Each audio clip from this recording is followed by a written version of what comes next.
Soy Elazar Yeshua Ben-Hane, un hombre de 74 años que ha servido como rabino durante más de 50 años. Soy Elazar Yeshua Ben-Hane, un hombre de 74 años que ha servido como rabino durante más de 50 años. A lo largo de mi vida, creí firmemente que Jesús no era el Mesías. Durante décadas, participé en innumerables debates con otras personas sobre este mismo tema, sin vacilar nunca en mi convicción. Sin embargo, todo cambió el 25 de diciembre de 2023, cuando un accidente automovilístico casi fatal me llevó a una experiencia que transformaría por completo mi vida.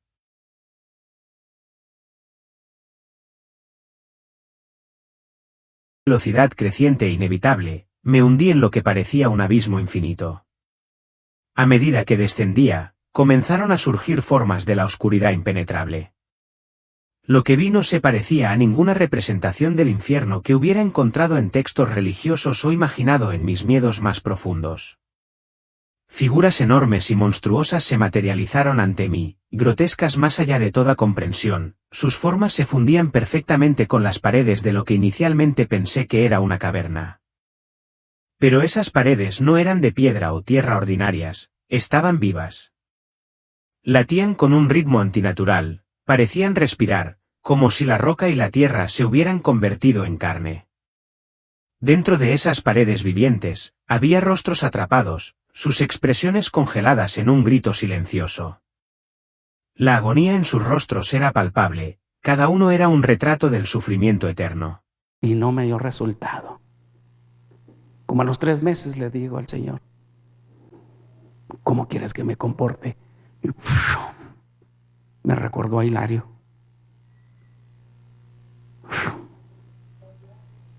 ¿Sabe que yo no oraba delante de mis padres? ¿Sabía usted eso? Que ni me oyeran orar. Es un delito eclesiástico para el testigo orar. Es rebajar la deidad de Cristo peor de la que Él se rebajó siéndose hombre. Si yo me pongo a orarle en este cuerpo. Y tenía tanto miedo. Y algún día en la mañana, a mediodía estaba en la calle, ya íbamos a comer. Y algo vino a mi pensamiento que me decía, ora por los alimentos. Amén. Fuerte.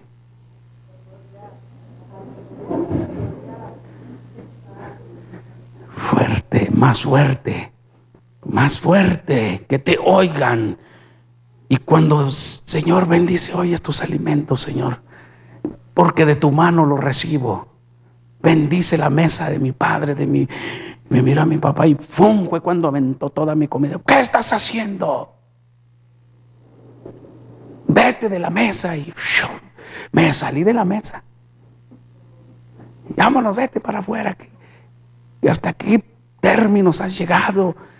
Insultar mi hogar, mi mesa, mi casa con tus herejías. Cállate la boca. Y pues era papá. Sí, me fui, compré un pan de blanco con salchicha y un chile curtido. Me acuerdo muy bien. Porque no me dejó comer papá. Oiga, no me senté a la mesa a cenar. Porque era lo único que sabía hacer, pan de blanco con salchicha. Y me iba a acostar, tender la cama como siempre me acostaba. Así, ay Señor, gracias, gracias, gracias. Dice Señor, más fuerte. No, más fuerte. Más fuerte. Ya me le sueño. Pero ese sueño me impulsó a orar en voz fuerte. Y que si abre mi puerta. Pues ¿qué te estás creyendo? Era mi mamá. ¿Qué estás haciendo? ¿Vas a hacer que tu padre se levante y tengas otro pleito con él? Cállate, hereje, por favor. No insultes este hogar. O si quieres, vete para afuera. Me callé, ¿no?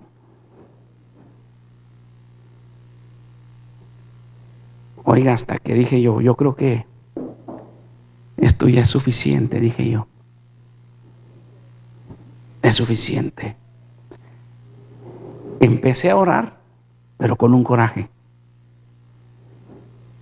Un coraje. ¿Qué le hace que me corra mi papá de la mesa? Pero Señor, te doy gracias. ¿Qué le hace que me duerma en el patio de atrás? Pero te doy gracias. ¿Qué le importa? Que me escuchen, que me escuchen, que me escuchen. Oiga, y yo empecé con un coraje a orar, y cada coraje que me daba, lloraba, eran golpes, cachetadas, y vete para la casa, y vete para otro lado. ¿Sabe qué? Me rendí, dije, no, esta familia, no, ya está perdida total. Esta gente ya el Señor la desechó completamente. Ya no, está perdida totalmente esta familia, dije yo. Basta, ya no quiero más con ella. Oiga, ese periodo fueron como 4 meses. Rebajé como 10 kilos. Yo un día, cuando yo me rindo de ya no hacerlo delante de mi familia, me siento muy de mañanita a desayunar. Lo siento a mi papá. Y luego yo veía que nadie comía nada. Nadie llevaba un pedazo de tortilla a su boca. 7 en punto. Y lo decía. Y ahí come hasta que papá empieza. Y ahí estábamos todos. Y todos nos veíamos, pues, ¿por qué nadie empieza a comer? Pues ¿qué sucede? Mire, yo nunca le prediqué.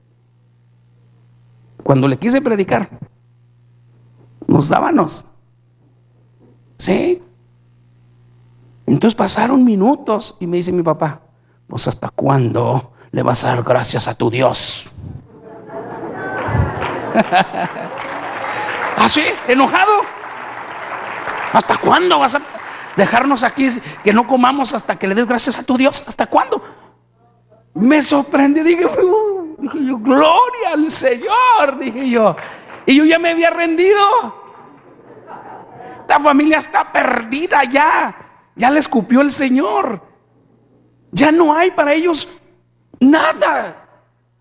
Por tanto, tan cerrado y tantos años metido. Y cuando decido ya jamás orar ni levantar una oración a favor de ellos, ni por el alimento, aunque les hiciera daño, dije yo, mi papá, ¿hasta cuándo vas a darle gracias a tu Dios? Y yo, wow, no, pues entonces sí, dije, agárrate, papá. Entonces empezamos a platicar en teoría, no teológica.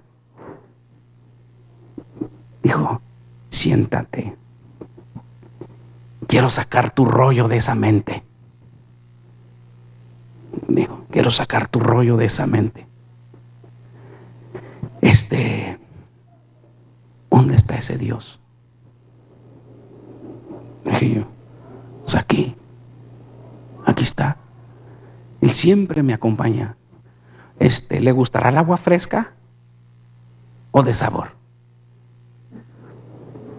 Y le dije yo,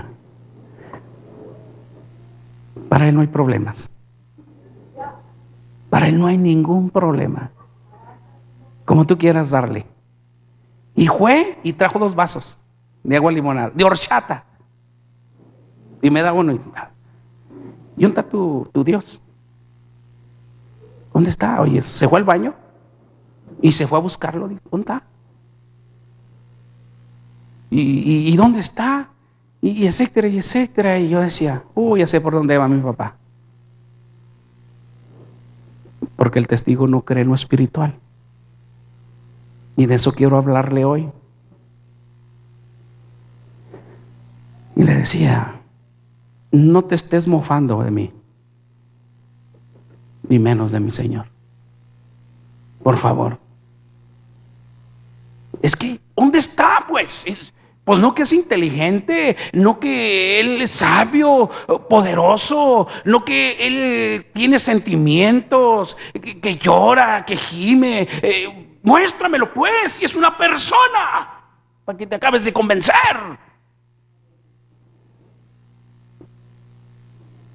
Convénceme con ellos. Y empezó a gritar y a insultar a mi Señor. ¿Y sabe qué le pasó? Empezó a escupir. Escupir, a escupir, wow. Y se fue el viejito y se mete a donde está el baño y se echaba agua en la boca así. Y entonces yo lo empecé a observar que le salía el agua, ¿sí? Color sangre. Entonces yo lo empecé a ver y dije yo, ya le dio a mi papá una crisis. Se puso tan fúrico, se puso tan lleno de ira que está sufriendo una crisis. Y empecé yo, Señor, guárdale su corazón, que no se pare, porque si se me muere ahorita, todos se me van a echar encima, dije yo. Se van a venir. Y empezó y se cerró la puerta. ¡Paz! Vete, no te vuelvo a ver aquí, ni te me andes parando. Y para allá, oiga, pues yo me fui. Como a los 20 días, 25 días, me manda a hablar mi hermano Luis, que es el mayor. Te hablan, que vas a la casa. Me dice, si a mi padre le pasó algo, sobre ti, dice, va a caer toda la culpa. Por andar en ese asunto, por andar ahí en esa locura, digo. Tú eres el que ha hecho esto en mi familia. Como al mes va mi hermano Arturo, que era anciano en la ciudad de Chihuahua, el anciano mayor. Te habla mi padre, que no le pase nada. Porque mi mamá dijo, desde que vino el aleluya ese, desde que vino, José está así, nomás a eso viene a pelear con él y así él lo tiene y todos. La tercera fue mi madre como al mes pasadito. ¿Por qué no has hecho caso al llamado de tu papá? Ahora hazlo por mí. Hazlo, porque tu padre no nos ha querido dar la cara en un mes. No sale de su recámara. Ve, por favor, te lo estoy pidiendo. Tu madre te lo pide. No quiere a nadie. Han venido de todos lados a buscar a tu papá y él no quiere ver a nadie. Ni al mayordomo fiel quiso verlo. ¿Sabe qué es un mayordomo fiel? Un príncipe que va a gobernar, ¿sí? En la tierra, ¿ves? Esta que dice el testigo de Jehová, ¿sí? El paraíso, por 1000 años. De los 144,000. Te está hablando, te está solicitando y grita y grita. Dijo, por favor. Entonces yo voy, pasadita del mes. Y yo llego y era un silencio aquel lugar. Tan sepulcral así que dije yo, ¿qué habrá pasado? Ahorita se van a reunir todos. ¿Qué ha sucedido? Y luego le grito, yo tengo la costumbre de decirle, viejito, ¿dónde estás? Y le digo, ¿dónde estás, viejo? Y dice, pásale. De 74 años que ha servido como rabino durante más de 50 años. A lo largo de mi vida, soy Elazar Yeshua Benane, un hombre de 74 años que ha servido como rabino durante más de 50 años. A lo largo de mi vida, creí firmemente que Jesús no era el Mesías. Durante décadas, participé en innumerables debates con otras personas sobre este mismo tema, sin vacilar nunca en mi convicción. Sin embargo, todo cambió el 25 de diciembre de 2023, cuando un accidente automovilístico casi fatal me llevó a una experiencia que transformaría por completo mi vida. Permítanme contarles un poco sobre mí. Vengo de un linaje judío profundamente arraigado, descendientes de los levitas, los sacerdotes reverenciados a quienes se les confió el sagrado deber de servir en el templo. Esta rica herencia moldeó mi vida temprana, y desde muy joven, sentí el peso de esa responsabilidad. Me criaron con la creencia de que este deber sagrado estaba entretejido en la estructura misma de mi ser. Después de completar mis estudios en la yeshivá, seguí mi fe y me mudé a Israel, donde viví durante muchos años. Fue allí, en el corazón de Jerusalén, donde nació mi hijo. Esos años profundizaron mi identidad judía y fortalecieron mi convicción inquebrantable de que la llegada del Mesías era algo que yo, junto con todos los judíos, había estado esperando. De lamentos, gritos agonizantes y desgarradores, y susurros cargados de amargura, ira y tristeza. Cada voz parecía llevar la pesada carga de un alma atrapada en un tormento eterno. El aire mismo vibraba con su dolor, y todo el peso de su sufrimiento me golpeó como una ola. Y luego, como si me hubiera atraído una fuerza invisible, comencé a caer. Lentamente al principio, luego con una velocidad creciente e inevitable, me hundí en lo que parecía un abismo infinito. A medida que descendía, comenzaron a surgir formas de la oscuridad impenetrable. Lo que vi no se parecía a ninguna representación del infierno que hubiera encontrado en textos religiosos o imaginado en mis miedos más profundos. Figuras enormes y monstruosas se materializaron ante mí, grotescas más allá de toda comprensión, sus formas se fundían perfectamente con las paredes de lo que inicialmente pensé que era una caverna.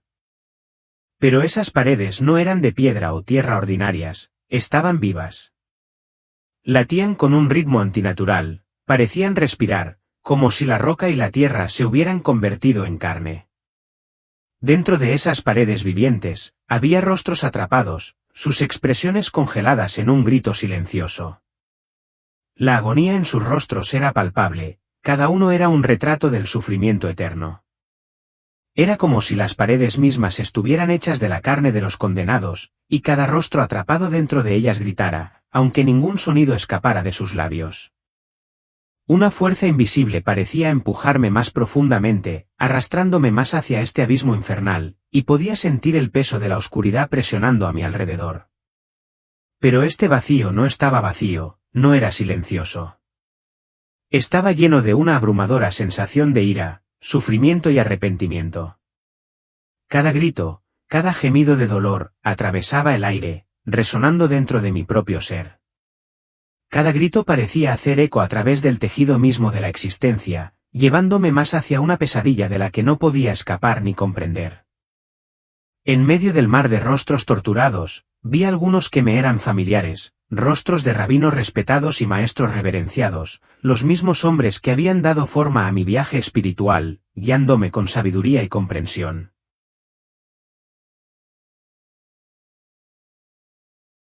Dijo, por favor. Entonces yo voy, pasadita del mes. Y yo llego, y era un silencio aquel lugar, tan sepulcral así que dije yo, ¿qué habrá pasado? Ahorita se van a reunir todos.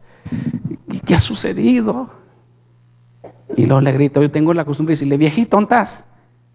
Y le digo, ¿dónde estás, viejo? Y dice, pásale. Y cuando entro a su recámara, está en un sillón, era una calavera. Su pelo blanco, blanco, blanco lo tiene, pero se le paraba así, mire. Sus dientes, su carne de aquí se le pegaba y su ansiedad se le salió. Sus ojos zambutidos, sus manos se las vi tan largos, largos, largos. Y cuando me mira me dice, ahora te entiendo. Ahora te comprendo. Dice, es que ahora veo. Ven, abrázame, abrázame. ¿Pero qué te pasó? ¿Qué tienes, viejito? ¿Qué sucede? Y nos empezamos a abrazar y a llorar. ¿Qué pasa? ¿Qué sucede? Dice.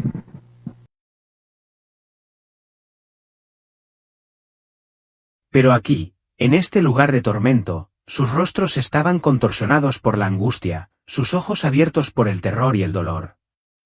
Verlos en ese estado, atrapados en un lugar como este, me sacudió hasta lo más profundo. Si estos hombres a los que siempre había recurrido en busca de orientación, estaban sufriendo de esta manera, ¿qué esperanza había para alguien como yo? En ese momento, con brutal claridad, comprendí dónde estaba. Esto era el infierno. Era un lugar de sufrimiento sin medida, un lugar donde el tormento del alma nunca cesaba. Y al darme cuenta de eso, el peso de mi propio destino cayó sobre mí con una fuerza implacable. Cuando mi descenso finalmente cesó, me vi obligado a enfrentar el verdadero alcance de mi entorno. Lo que se extendía ante mí era una extensión interminable de valles ardientes, donde las llamas danzaban y se retorcían con una presencia inquietante y viva. El calor era abrumador, abrasador, no solo en un sentido físico, sino de una manera que penetraba profundamente en mi alma, como si el fuego. En 1949, un joven predicador audaz y dinámico emprendió un camino que tendría un impacto en cada continente por generaciones futuras. Por más de 50 años y a más de 210 millones de personas, Billy Graham habló apasionadamente sobre la esperanza segura encontrada en Jesucristo. Hay muchas cosas sobre Dios que no entiendo o comprendo. Acepto su revelación de sí mismo por fe. Él unió razas y denominaciones a través de un propósito común, al predicar en 185 países en todo el mundo. Cristo le pertenece a todas las personas. Él pertenece a todo el mundo. Él estuvo al lado de presidentes, conoció a dignatarios y líderes mundiales, y hoy Billy Graham es reconocido entre los líderes religiosos más influyentes en la historia del mundo. De nuestros archivos, los clásicos de Billy Graham. Esta noche quiero que vayan conmigo al capítulo 16 del Evangelio de Lucas. Y comenzando en el versículo 19, hay una historia que Jesús contó.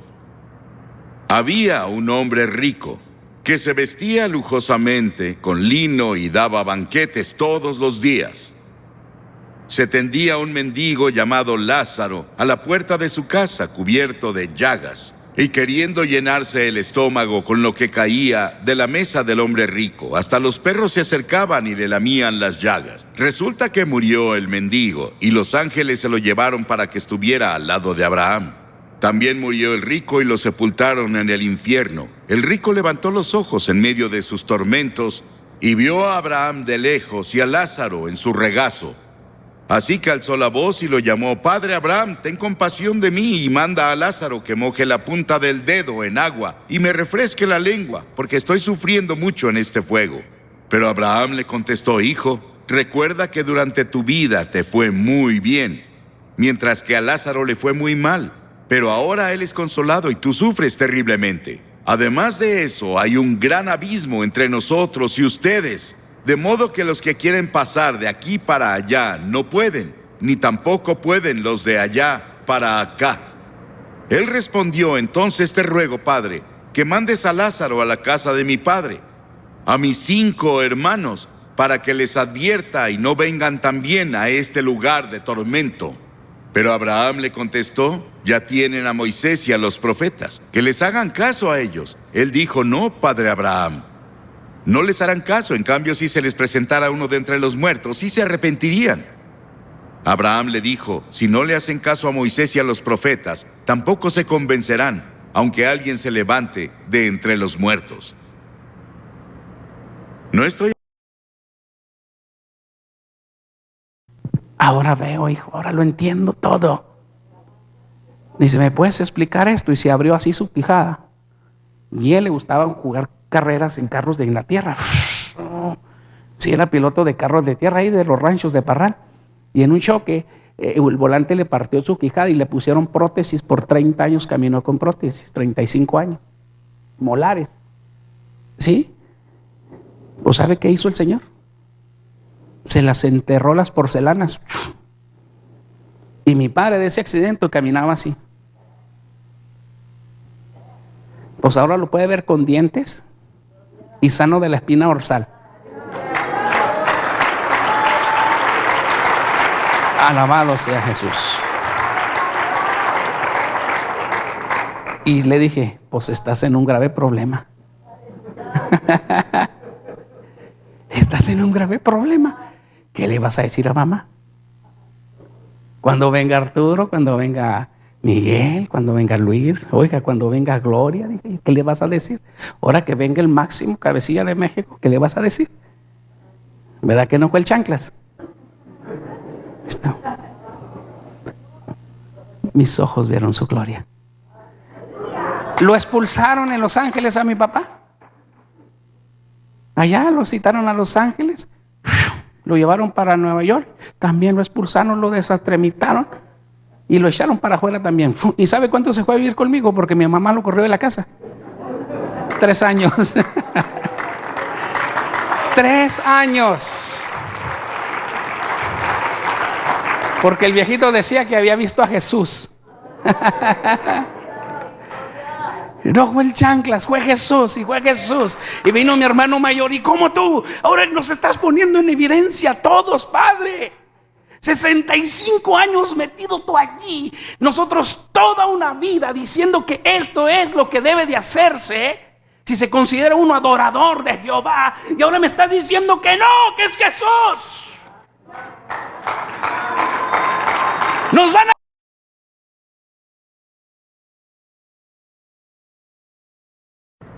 No estoy aquí esta noche para decir vete al infierno, sino vete al cielo. Y te animo a que no digas estoy condenado, sino seré salvado. En esta historia se usa la palabra infierno. Se traduce a infierno en nuestra versión autorizada, aunque en realidad es Hades porque el Hades estaba en dos compartimientos aparentemente. Uno se llamaba paraíso y otro se llamaba lugar de tormento. Y aparentemente podían verse a la distancia uno y otro. Y la palabra infierno ahora se usa constantemente en una grosería. La escuchas en la televisión, la ves en las películas, la ves en los escritos de las personas y la escuchas en el trabajo y la escuchas en la escuela. La revista United States Catholic Magazine en mayo de este año 1983 encuestó a estadounidenses y obtuvo que el 86% dicen que creen en la existencia del infierno. ¿Imaginan eso? 86% de los estadounidenses creen en el infierno. Nunca puedes entender el infierno hasta que primero entiendes el gran amor, misericordia y gracia de Dios. Y nunca debe ser predicado por ningún predicador sin lágrimas. He escuchado predicadores predicar sobre el infierno como si se alegraran del infierno y de que las personas vayan ahí. Pero yo no. No me gusta predicar sobre eso. Solo lo hago porque me mandan las escrituras que predique la palabra. Y es respaldado por el amor, la misericordia y la gracia de Dios que yo debo predicar. Verán, el infierno no fue hecho para el hombre. El infierno fue creado para el diablo y sus ángeles. Pero algunos se han tomado la libertad y la imaginación de distorsionar la idea de un juicio futuro. Hace que las personas digan que Dios no es un Dios de amor. Y ellos distorsionaron el concepto bíblico del amor de Dios. Una señora dijo hace tiempo, odio pensar en el infierno. Yo también. Y también odio el pecado que los envía ahí. Odio la guerra. Odio el hecho de que las personas mueran de hambre en el mundo, pero la guerra es una realidad en el Líbano y en lugares así. Y la hambruna es una realidad en nuestro mundo, por desgracia.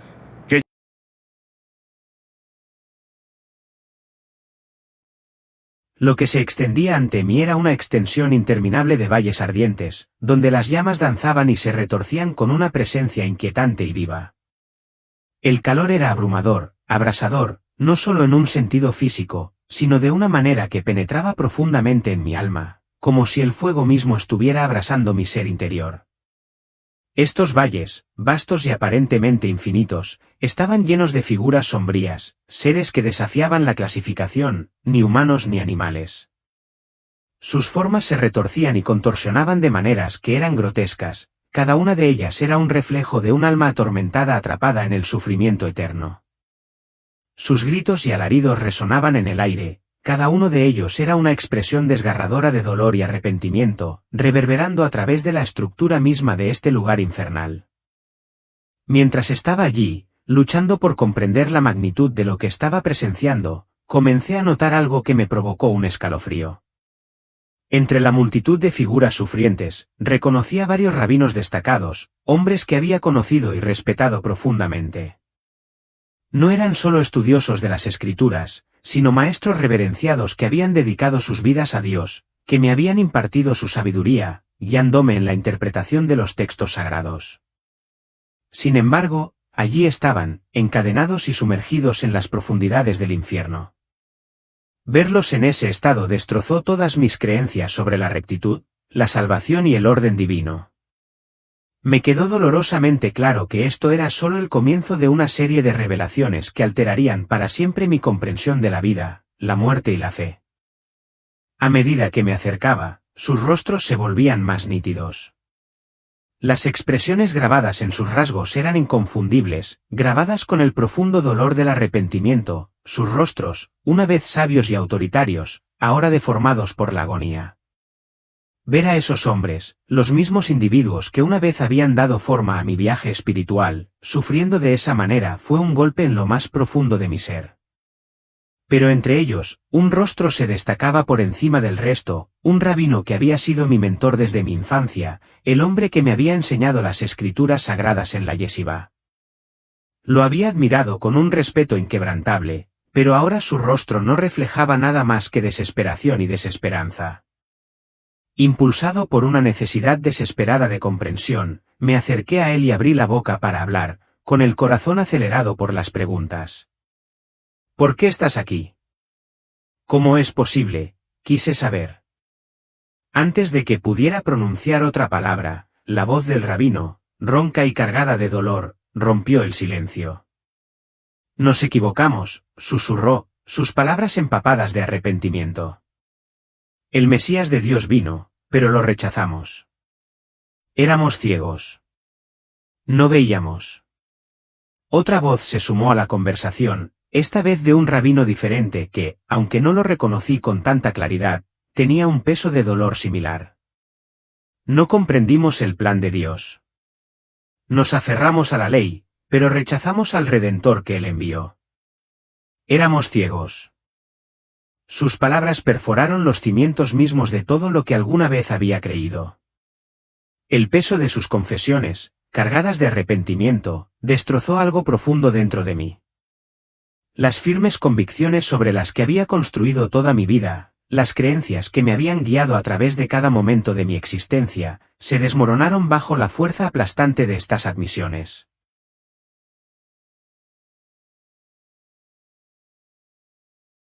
¡Van a comer todos! El mes.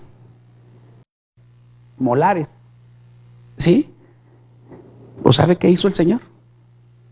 Se las enterró las porcelanas. Y mi padre de ese accidente caminaba así. Pues ahora lo puede ver con dientes y sano de la espina dorsal. Alabado sea Jesús.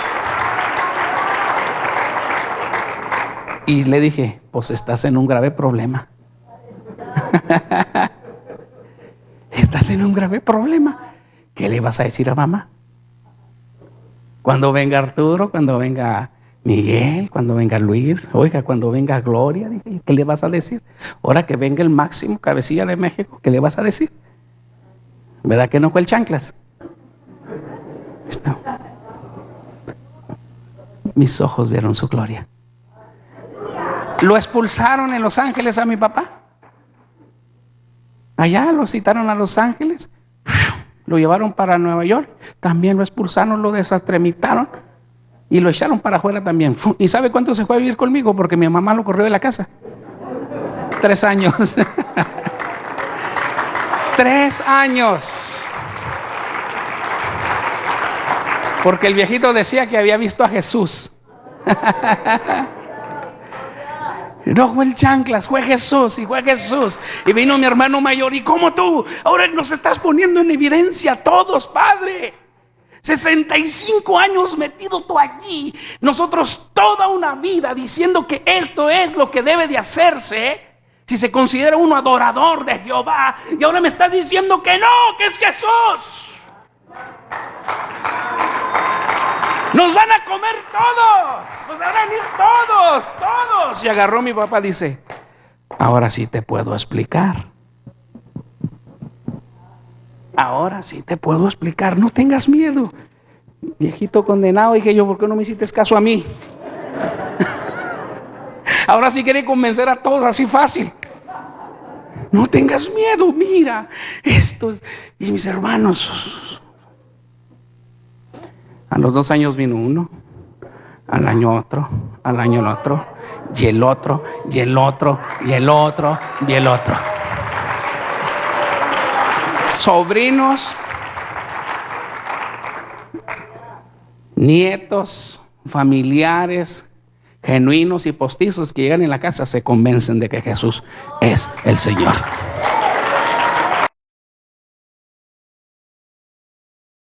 Yo lo odie no cambia los hechos.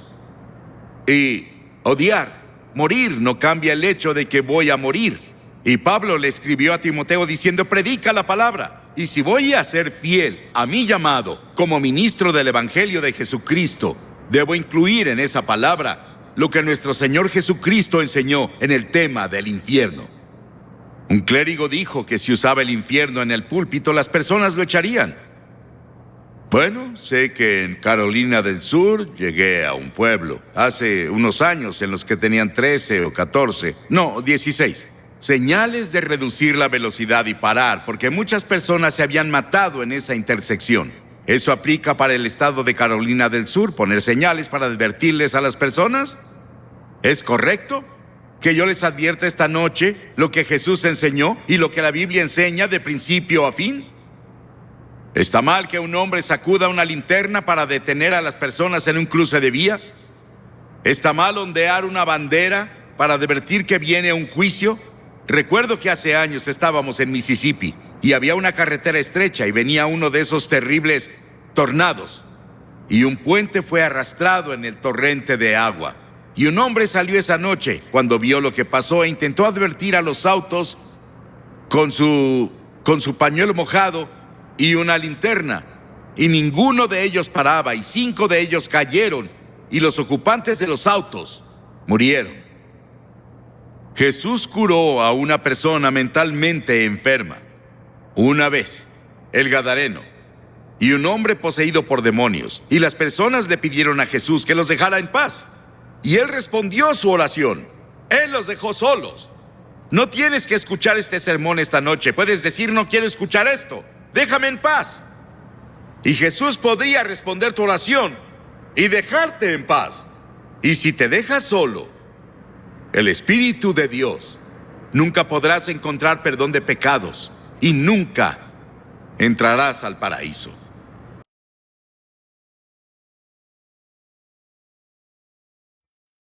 Si estos hombres a los que había reverenciado como gigantes espirituales, como la encarnación misma del conocimiento divino, rabino diferente que, aunque no lo reconocí con tanta claridad, tenía un peso de dolor similar.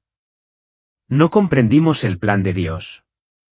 Nos aferramos a la ley, pero rechazamos al Redentor que Él envió. Éramos ciegos. Sus palabras perforaron los cimientos mismos de todo lo que alguna vez había creído. El peso de sus confesiones, cargadas de arrepentimiento, destrozó algo profundo dentro de mí. Las firmes convicciones sobre las que había construido toda mi vida, las creencias que me habían guiado a través de cada momento de mi existencia, se desmoronaron bajo la fuerza aplastante de estas admisiones.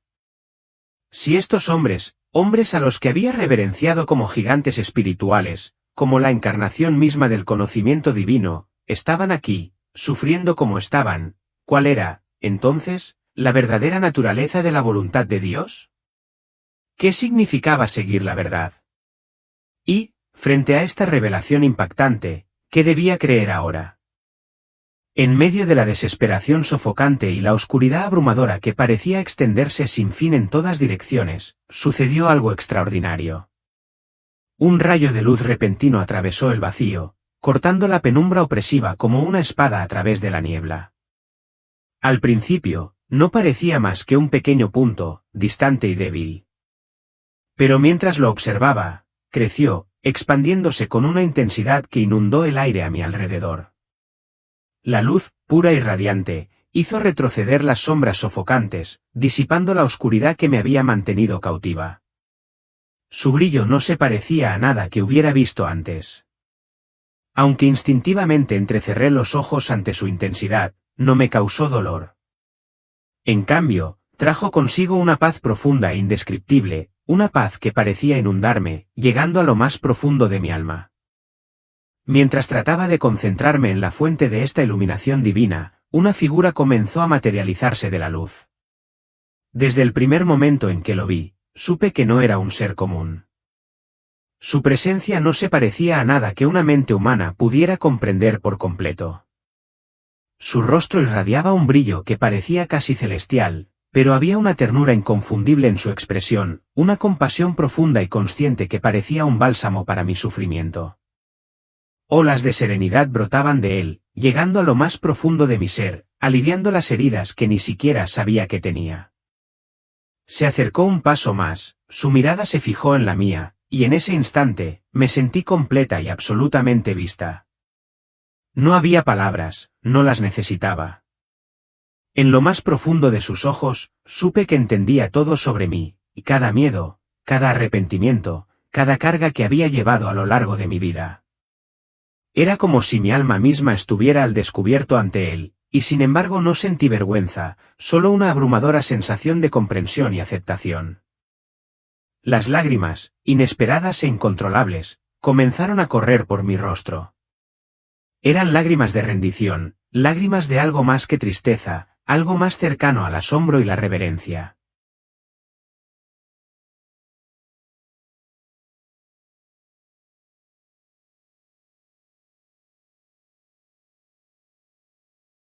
Unir todos. ¿Y qué ha sucedido? Y luego le grito, yo tengo la costumbre de decirle, viejito, ¿dónde estás?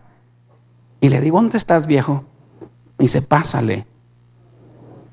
Y cuando entro a su recámara, está en un sillón, era una calavera. Su pelo blanco, blanco, blanco lo tiene, pero se le paraba así, mire.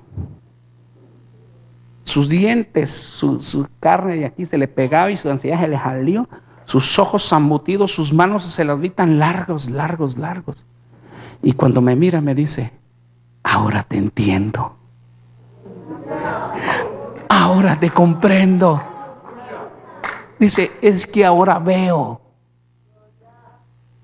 Ven, abrázame, abrázame.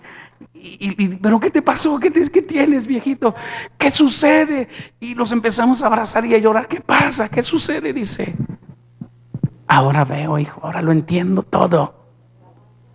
Dice, ¿me puedes explicar esto? Y se abrió así su quijada. Y a él le gustaba jugar carreras en carros de Inglaterra. Las lágrimas, inesperadas e incontrolables, comenzaron a correr por mi rostro. Eran lágrimas de rendición, lágrimas de algo más que tristeza, algo más cercano al asombro y la reverencia. Y entonces, por fin, habló. Su voz no se parecía a ninguna otra voz que hubiera escuchado antes. Era una voz intensa y cálida, pero imponente, imbuida de una autoridad que trascendía el tiempo y el espacio. He venido a mostrarte la verdad, dijo, y sus palabras resonaron en lo más profundo de mi alma. Te llamé, pero no me escuchaste. Hoy te revelo lo que te has negado a ver.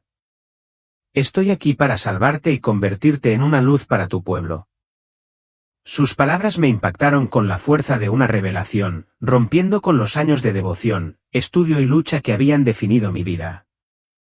En un solo momento, todo lo que alguna vez había creído acerca de mi propósito, mi misión y mi fe se iluminó, quedó al descubierto ante mí. Mis años en la yeshiva, mi dedicación a Dios, mi compromiso inquebrantable con las enseñanzas del judaísmo, todo pasó ante mí en un torrente de recuerdos y realizaciones. Fue como si toda la trayectoria de mi vida se hubiera puesto claramente de manifiesto y me viera obligada a enfrentarla de una sola vez. El peso de todo eso era a la vez abrumador y liberador. A pesar de todos mis esfuerzos, había un profundo vacío que persistía dentro de mí, un vacío que nunca parecía llenarse. A pesar de todos mis esfuerzos, nunca había sentido la cercanía a Dios que había anhelado, la conexión que había esperado experimentar. Había pasado mi vida en busca de la santidad, pero siempre parecía faltar algo. Mientras estaba allí, en presencia de la figura radiante, recordé esos sentimientos de aislamiento espiritual, que me pesaron mucho. Entonces, se acercó a mí, y con un gesto suave pero poderoso, me extendió la mano. Escúchame, dijo, con voz firme, pero llena de compasión. La salvación no viene de tus esfuerzos. Viene a través de mí. Dios te ama y me envió para salvarte. Pero la elección es tuya. Sus palabras resonaron en mi mente como una campana que resonaba en las profundidades de mi alma. Por primera vez, comprendí la verdad, todos mis esfuerzos, todos mis intentos de ganar el favor de Dios, habían sido en vano. Nunca me había dado cuenta de que el amor de Dios ya era mío, que su gracia no era algo que yo tuviera que ganar, sino algo que siempre había estado allí, esperando que yo la aceptara. De pie ante esa figura, sentí que el peso de mis arrepentimientos y errores comenzaba a disolverse. La carga constante que había llevado, la culpa y el dolor de años de intentar ser suficiente, parecían aliviarse a la luz de su presencia. Pero justo cuando esta nueva claridad me invadió, un destello de duda se deslizó en mi corazón. ¿Qué pasaría si no aceptaba esto? ¿Qué pasaría si rechazaba la verdad que él me estaba ofreciendo? El pensamiento resonó en mi mente, avivando viejos temores e incertidumbres. Como si percibiera esta vacilación, habló de nuevo, su voz llena de conocimiento: esta oscuridad que ves, es el resultado de tu orgullo y tus decisiones. Pero puedo sacarte de aquí. No solo te salvaré, sino que te daré un propósito. Serás una luz para tu pueblo y le mostrarás el camino. Sus palabras no fueron solo una promesa de salvación, sino un llamado a algo más grande, algo que daría a mi vida el significado y la dirección que había buscado durante mucho tiempo. En ese momento, se volvió dolorosamente claro, una decisión se presentó ante mí. Podía permanecer en esa oscuridad, perdida en la espiral interminable del arrepentimiento, o podía entregarme a Dios y aceptar la segunda oportunidad que se me ofrecía. El peso de la decisión flotaba en el aire y mis manos temblaban de incertidumbre. Pero entre las lágrimas que llenaban mis ojos, susurré: ¿qué debo hacer?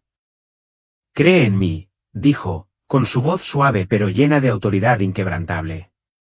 Deja ir tus cargas. La salvación no está en tus manos, es mi regalo para ti. Estoy aquí para liberarte. Sus palabras resonaron profundamente dentro de mí, y trajeron una paz tan abrumadora que me inundó como una ola. Todo el dolor, todo el miedo y el peso de los arrepentimientos de mi vida parecieron disolverse a la luz de su promesa. Lentamente, casi como guiada por una fuerza invisible, extendí la mano y tomé la suya. En el momento en que nuestras manos se tocaron, todo cambió. Los gritos del infierno se desvanecieron en la nada, la oscuridad que me había tragado se evaporó y el peso opresivo que pesaba sobre mi alma se levantó en un instante. Por primera vez, me sentí verdaderamente libre. Allí estaba, a la luz de su presencia, en el umbral de un nuevo camino, uno lleno de fe, propósito y una profunda sensación de transformación. Era el comienzo de una nueva vida, una que cambiaría todo lo que había conocido, y sabía, en lo más profundo de mi corazón, que había elegido el camino de la verdad. Cuando abrí los ojos, una luz blanca cegadora me saludó, pero no era el resplandor divino que había atravesado las profundidades del infierno. No, esta luz era fría, estéril, el resplandor fluorescente de las luces del techo del hospital. Poco a poco, la realidad comenzó a enfocarse a mi alrededor, el leve zumbido de los monitores médicos, los suaves murmullos de los médicos y las enfermeras, el inconfundible aroma del antiséptico que llenaba el aire. Estaba viva. Había sobrevivido al accidente, aunque todavía no podía entender el viaje espiritual que había tenido lugar.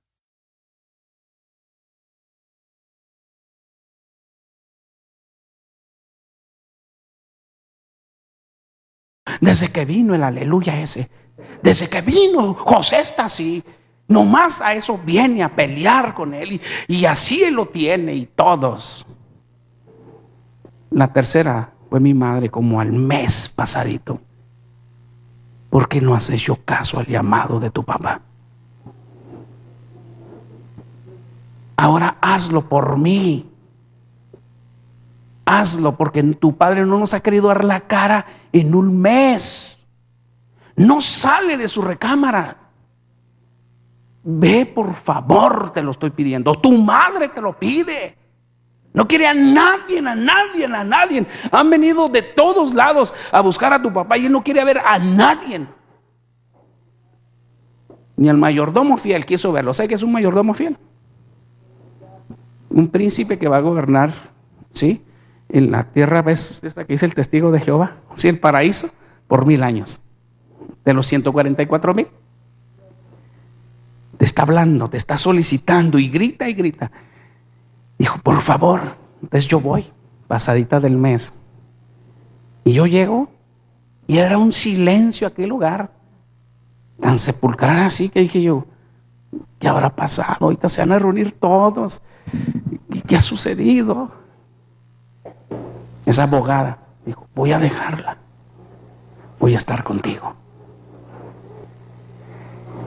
Y cuando siento sus manos, yo me prendía de ellos como mi última esperanza, como lo último que yo quería sentir que me tocaran. Y cuando cerraba mis ojos, cerraba con una convicción de que si volvía, iba a sentir la mano de mi esposa. La llegué a mirar, mordida de sus dedos. Un dedo se lo dejé, casi así, mira. Porque a ella le recomendaron que me pusiera la prótesis. Y una de esas metió su mano y la mordí como uno se traba. Sus dedos, golpes. Y yo le dije, retírate, cuando me ves, apártate. Dices, no puedo. Tengo que darte auxilio, tengo que estar allí. Entonces aquella noche le digo, me va a dar, me va a dar, me va a dar. Y corre ella y me dice, aquí estoy, aquí estoy, aquí estoy. No te voy a dejar, no te voy a dejar. Mira, Juan, escúchame, aquí estoy, aquí estoy. No te vayas, te lo suplico, no cierres tus ojos. Y yo sentí su mano. Cerré mis ojos. Pero sucedió algo. Algo. Que de repente veo, abro mis ojos. Y ya no sentí la mano de mi esposa. Era el último recurso de evidencia que yo tenía de vida cuando sentí el toque de mi esposa. Sabía el olor de su shampoo, conocía su registro de su olor de su piel, el calor, sentía y me confortaba, pero ese día no abro mis ojos y no veo, no siento su presencia, su toque, y empiezo a sentir miedo, un miedo, y veo de repente que dos puertas se abren, y veo, y entra una luz aquí, y me golpea y me lleva, y me pone de espaldas así en un lugar, y empiezo a observar, y registro que estoy adentro de una ambulancia de primeros auxilios. ¿Qué es esto? ¿Qué pasa? Entonces cuando yo volteo así, veo una camilla, y veo a mi esposa acostada.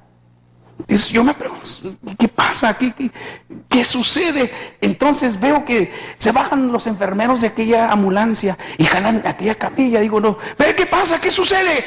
¿A dónde la llevan? Entonces se baja, entonces me quedo yo solo y veo a mi diestra así, que bajan otra camilla, pero tapado un cuerpo. No sabía que era el cuerpo, pero llevan un bulto. Y me quedo solo y digo, no, yo tengo que ver qué les pasa a mi esposa, qué sucede. Entonces yo quiero brincar de la Cruz Roja, y cuando brinco me hace así, una luz, me observa y me encapsula, y empiezo yo a depender así en el aire, y empiezo a ver la Cruz Roja y la gente abajo, y yo, estoy soñando, es un sueño, es una pesadilla. ¿Qué es lo que está sucediendo? ¿Cómo es que estoy volando? Entonces veo que llevan la camilla de mi esposa, y si abren aquellas puertas de emergencia del Hospital Morelos, del Seguro Social, ¿sí? Y se cierra. Entonces digo yo, ¿qué le pasa? Mira, no me importaba. Primero me sorprendí porque volaba. Dije, es un sueño, es una pesadilla lo que es esto. Y luego como ingeniero físico empecé a hacer cálculos. Fíjate, ¿sí? De la glucosa, de los átomos, de las masas y de los verbos, de los bultos. Y yo decía, no, yo soy una masa, soy un verbo, tengo 99 sustancias terráqueas y peso tanto. ¿Cómo es que estoy flotando? Todo en un momento hice el cálculo. Esto es un sueño. Pero cuando se llevan a mi esposa, me da una preocupación tan grande de irla a proteger. Aún la amaba. Sentía en mi corazón el amor cuando la conocí por primera vez. ¿Y qué le van a hacer? Y me lanzo. Entonces yo quise aventar las puertas y veo que mis manos se meten y me dio un miedo y la saco. ¿Qué pasa? Y no puede ser. Y mi esposa está allá. Y el valor para impulsar las puertas fue de que ya no vea a mi esposa de aquel lado. Yo tengo que ver qué le pasa. Y yo tengo que pasar. Y hice el intento y traspasé las puertas sin moverse. Y empecé a sentir un miedo, quería una explicación. ¿Qué pasa? Entonces veo que a mi esposa la llevan rápido, así calmadito. Pero de repente oigo unas llantas rechinar. Y hay unas puertitas que dice emergencia. y se abren y meten aquel cuerpo tan rápido, y cuando lo jalan se descubre. Mira este cuerpo. Y lo observo. Ay, ¿qué es esto? ¿Qué está pasando? ¿Qué es? Mira, no me dolía la cabeza, no me dolían los huesos. Pensaba, experimentaba soledad, miedo. Había cosas extrañas, inexplicables. ¿Esto qué es? Y cuando miré aquel cuerpo, ¿cómo es posible que yo esté acá analizando, calculando, planificando? Yo no me veía manos, yo no me veía cabeza, era algo que pensaba, ¿sí me entiendes? Pero que ese algo sabía que era yo. Era un átomo insignificante entre el vientre, entre la atmósfera espiritual, pero no me veía cuerpo. Era como si nomás mi mente pensara y dice, ¿qué pasa? Entonces se mete aquel cuerpo y digo, olvídate, esposa. ¿Cómo es posible que yo esté allá y esté pensando? Y cuando se cierran, yo voy rápido y me meto a aquel lugar. Y era un elevador de emergencia.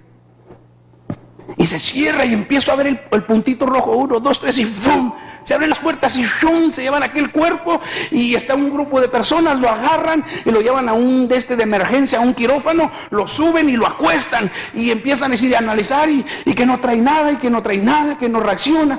Pronto traigan al cardiólogo, traigan a un neurólogo. Se hizo una junta de especialistas en aquel lugar y yo tocaba con mi espalda el techo del quirófano y estaba mirando todo abajo de mí. Y yo decía, ¿qué es?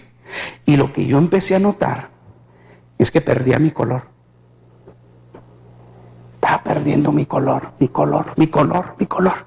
luego cuando lo miré mi cabeza flaquísima, mis cuencas hundidas, mis dientes, mis encías salían, mi carne se pegaba. Se me pegaba así, los dientes, mis manos, era uno de calavera. Y cuando me miré caro, decía, ¿qué me pasa? ¿Qué me sucede? ¿Por qué estoy en esa condición? No puede ser, esto es una pesadilla. Tengo que despertar pronto. Y que de repente veo que le abren a la bata aquel cuerpo y sacan una jeringa y ¡pum! Aquí. Me marcan con un gis como cuando ponen quimioterapia o reactividad. Así me marcaron y ¡fas! Clavan la jeringa. ¿Qué es? Y el doctor la sacaba. No reacciona. Doctor, no reacciona. Y cuando la saca, otro inmediatamente se sube y empieza a golpearlo y a mover el cuerpo. Dice, doctor, no reacciona. No hay reacciones. Y de repente otro dice, póngale tantos voltios. Y ¡pum! Cuando le ponen el primer volt, aquel cuerpo dice, ¡pum! Oye, cuando tú lo ves en las películas, ¿verdad que lo ves limpiecitos? Cuando van accidentados, pues van con heridas, con sangre. Pero ¿sabes qué pasa a una persona cuando está en el inicio de su mortandad? Cuando me dan el shock, ¡pum! Salió una sanguaza de mi boca así, ¡pum! Amarillosa, así, espuma. ¡Pum! Y yo, ¿qué es esto? ¿Qué es, Dios mío? ¿Qué? No decía Dios mío, ahí no se dice Dios mío, ya soy cristiano, hermano. Ahí no se ora. Ahí no se ora. Yo estaba aterrado. Y dice, no reacciona. Pónganle otro. Y ¡bum! El segundo. ¡Fum! Y empecé a sentir que me salían de los oídos sanguaza, de los lagrimales. Y por tercera vez, antes de ponerme el otro, oigo una voz que dice, doctor, ya está muerto. Murió. ¿Sabes qué hice yo? Me reí. ¡Ah! Es una pesadilla, pero una risa con una paz nerviosa. ¡Ah! No. El artículo 17 habla de la inmortalidad, que el hombre no es trino. No es trino. Estoy soñando. Y es que andaba un chavo, yo trabajaba más loco que me metió esas ideas. No es trino, no puede ser. El artículo dice que el hombre solamente duerme y su alma y sus emociones y sus sentimientos están inactivas al exterior, al tiempo y al espacio. ¡No existe la muerte! Hay tantos cristianos que no piensan en eso, que viene una vida tan descuidada. Existe.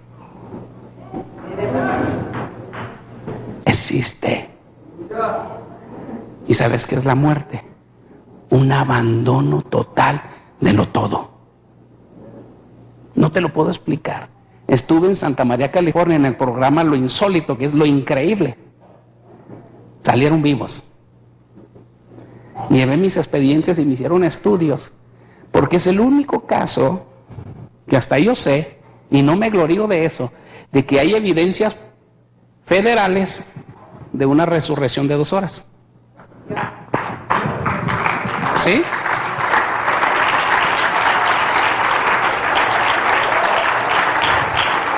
Entonces a mí me hicieron una entrevista para ver qué traje yo de lo espiritual. Entonces me jugaron un 4, querían entrevistarme, y ellos me querían, para certificar que si hay vida después de la muerte, tenía que haber traído algo de allá. Y si no hubiera tenido a Cristo en mi corazón, no hubiera sabido cómo contestarle. Si no hubiera leído la Biblia en todo ese tiempo, no hubiera sabido contestarle a profesionales de su profesión. Le dije, ¿no sabes tú que lo espiritual no lo puedes tocar ni discernir con la carne?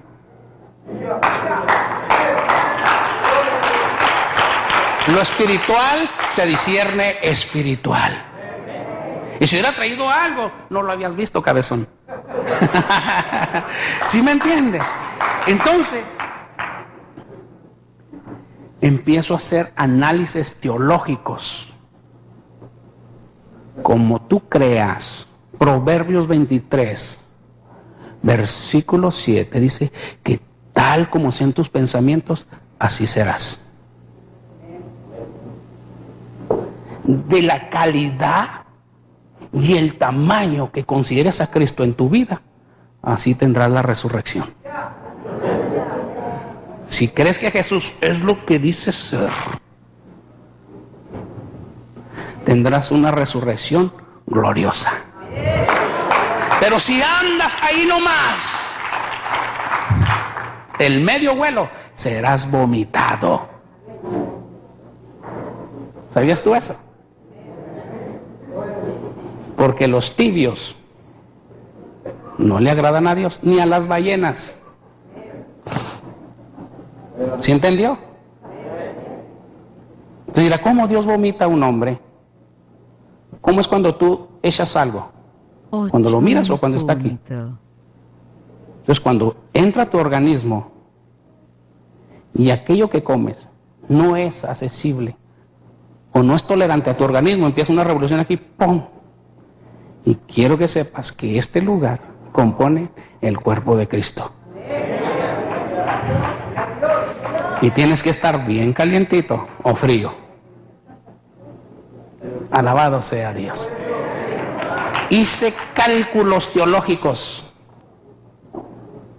Me morí religioso y mi espíritu pensaba religiosamente sobre la inmortalidad. No puede ser. Pero lo que cambió mi forma de pensar es cuando vi que el cuerpo se vaciaba. Todo echas cuando te mueres. Todo tu cuerpo, todos tus órganos trabajan a través de electricidad. ¿Sabes que tú eres un campo eléctrico? Todo el movimiento del corazón es electrónico. Todos los órganos, toda la circulación producen energía. Y lo que está equilibrando la temperatura de tu cuerpo es la circulación sanguínea. ¿Qué le pasa a tu carro cuando se está en rojo ahí la calentura? ¿Verdad? Entonces cuando uno se le sube la temperatura, ¿qué empieza? Hasta delira de dar, mano. Entonces cuando un cuerpo de estos deja de funcionar, se para todo. Entonces todos tus órganos se contraen. Entonces todo lo que lo compone es expulsado por tu boca, por tus oídos, fisiológicamente por tus narices. Y es la razón por la cual. Entonces cuando yo empecé a mirar aquello, dije, no puede ser, ¿qué es esto? No. Y empecé a ver que está muerto, no puede ser. No, la muerte no existe, no. Y empecé a citar la homilética y empecé a explicar toda la mortalidad de los artículos constitutivos del reino. No puede ser. Oyes, pero cuando aquellos médicos se percataron de que ya no podían hacer nada, se empiezan a ir y dejan a un joven ahí. Yo lo miraba joven. Dice, ¿quién viene con él? Pues viene su esposa y su suegro. Dice, haga lo que tenga que hacer y les notifica a sus familiares que falleció. No puede ser. Entonces aquel hombre empezó a escribir estos papeles últimos. ¿Sí? Donde estaba ordenando que me hicieran una biopsia, no autopsia. La autopsia se hace cuando se desconoce la causa de la muerte de la persona. Y la biopsia se extrae pruebas, ¿sí?, de su cuerpo que generaron su muerte natural. Entonces ahí me abrieron parte de mi hígado y ahí me sacaron una prueba para certificar mi muerte natural por enfermedad. Entonces cuando él estaba escribiendo, yo, no puede ser. Entonces veo que está escribiendo y yo le digo, no escribas más, regrésate, yo no puedo estar muerto, háblale a los oídos recio, grítale, muéveme los ojos, no estoy muerto, yo aquí estoy. Y lo quería tocar y no lo tocaba, casi lo tocaba, pero no lo tocaba. Y cuando él no se percataba que yo estaba y grité, yo quería aventar las cosas, pero las cosas no se movían. ¿Qué pasa? Quiero hacer mucho ruido, no estoy muerto.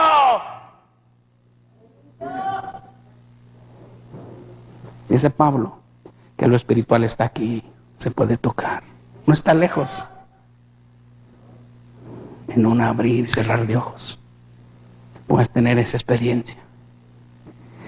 Y ese hombre cuando se mueve, cuando da media vuelta, yo estoy así y tengo su cara aquí. Y todo su cuerpo en milésimas de segundo. Él voltea y me pasó. No puede ser, no. ¿Qué es esto que está pasando? No. Y va en dirección al cuerpo. Y yo estoy acostado inerte, vaciándome. Y jala mis piernas al cuerpo así, y me deja las piernas colgando hasta aquí. ¿Y qué crees que hizo?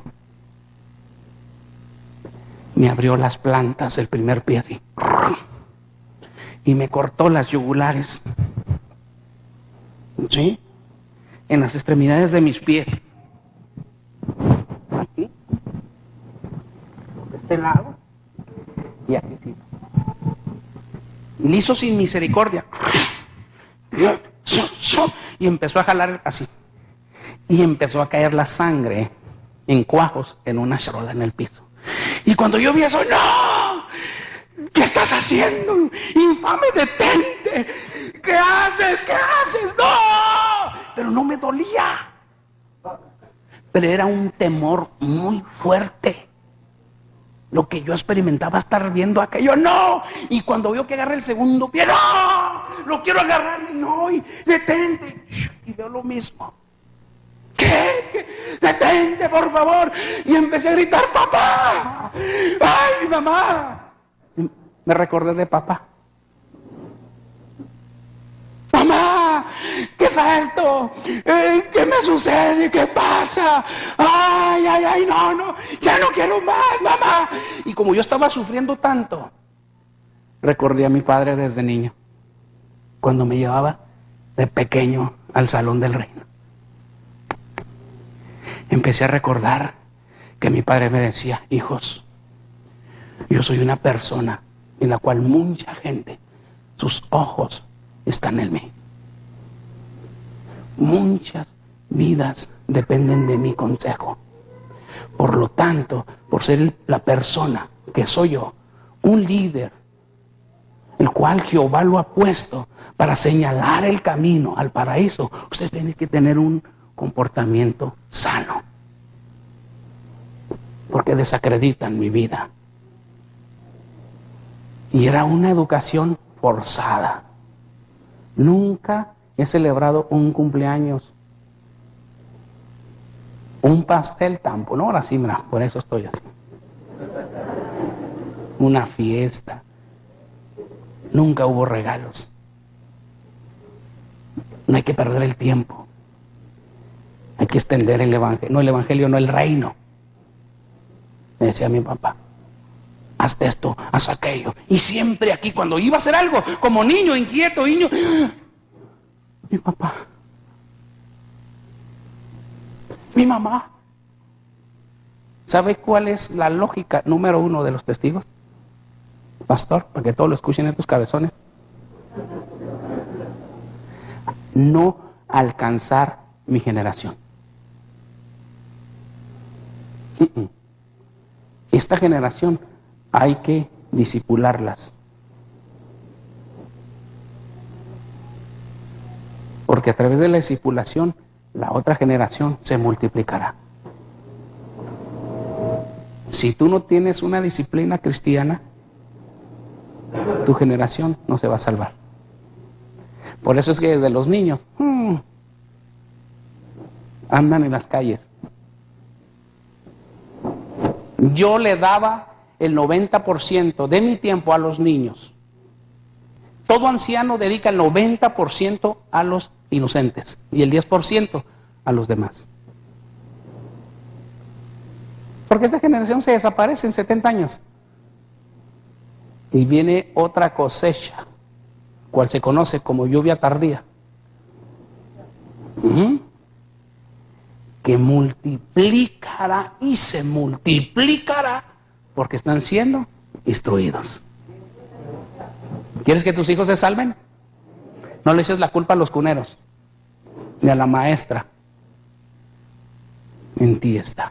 Discipúlate. Grite: papá, primero como auxilio. ¡Mamá! Y de repente recordé todo mi proceso religioso. ¿Sí me entiendes? Se me agotó mi fuerza el maldecir a mi padre. Y cuando ya no tuve aliento, empecé yo a bajar así. Y cuando yo empecé a bajar, empecé a sentir un temor y un frío horrible. ¿Qué es esto? No. ¿Qué es ahora esto? Y escuché una voz allá, muy afuera, en el rincón de aquel quirófano: ábrele tu corazón a Jesús.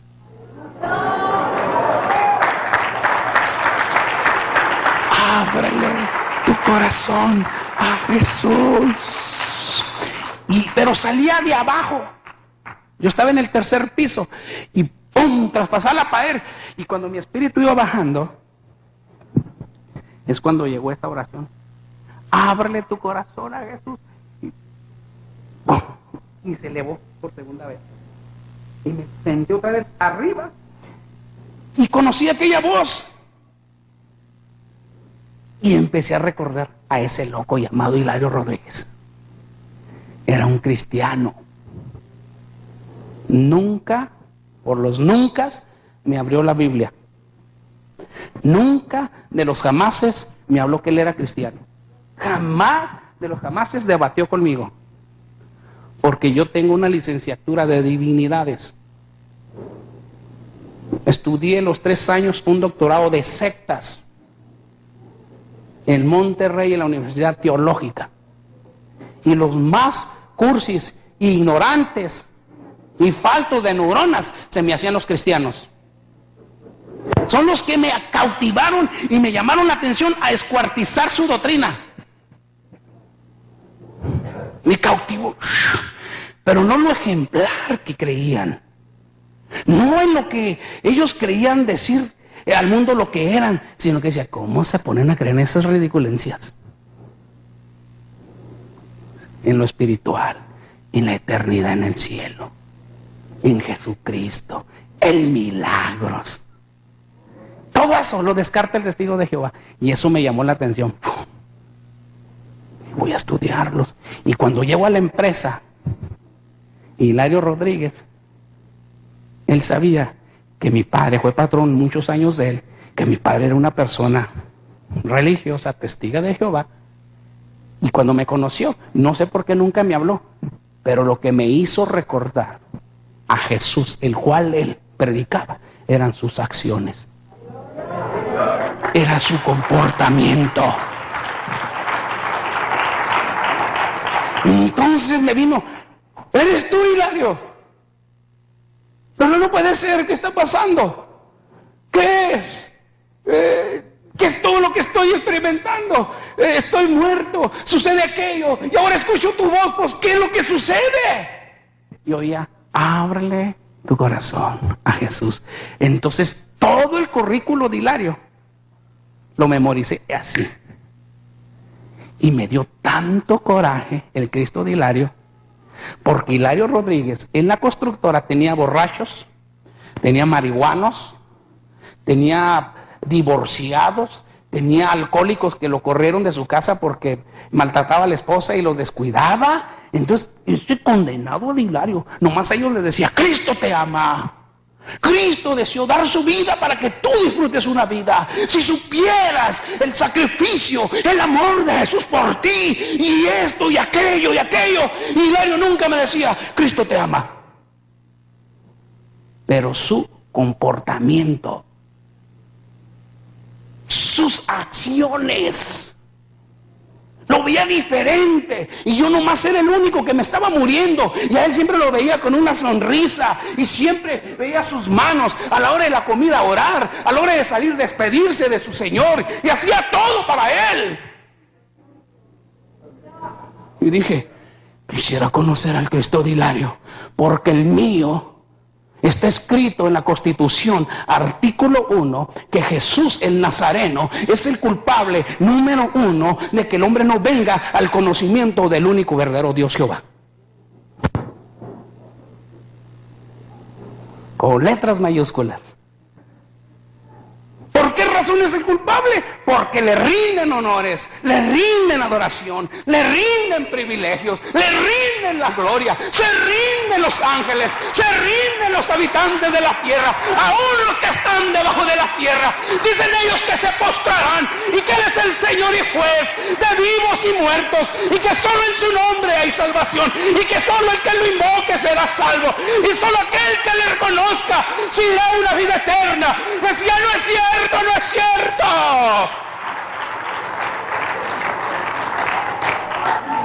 No es cierto. Y empecé a tener conflicto. No es cierto. Yo no era malo. Yo no drogaba, yo no fumaba, yo no me emborrachaba, yo no era injusto con mis trabajadores, yo predicaba, yo leía la Biblia, era fiel en mi doctrina. ¿Por qué pues? Y le dije, quisiera que vinieras a este lugar. No más eso dije, pero no para decirle, Señor, tú eres el único camino que me llevará a mi esperanza. Tú no eres como Rawson, como Stalford, no eres como Russell, como Mohama.